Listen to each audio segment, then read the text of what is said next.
শবে বরাত কেন্দ্রিক হাদিসগুলো নিয়ে ওলামা একরামের মধ্যে নানা রকমের বিতর্ক আছে, আলোচনা আছে, কিন্তু একটি বিষয়ে সারা পৃথিবীর সব ওলামা একরাম একমত হবেন এবং কারোর দ্বিমত করবার কোনো সুযোগ নেই, আর সেটি হলো শবে বরাতের ইবাদতবন্দিগির জন্য মসজিদে জমায়েত হতে হবে, একত্রিত হতে হবে, সমবেত হতে হবে, এরকম কোনো কথা কোরআন অথবা হাদিসের কোথাও বলা হয়নি, এমনকি ইশারা ইঙ্গিতেও বলা হয়নি।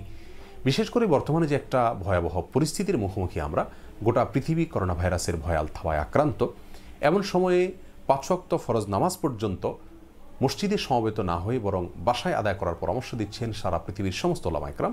সেখানে শবে বরাতের ইবাদতবন্দিগির জন্য মসজিদে একত্রিত হওয়া, সমবেত হওয়া কোনো অবস্থাতেই আমাদের জন্য উচিত হবে না, জায়েজ হবে না।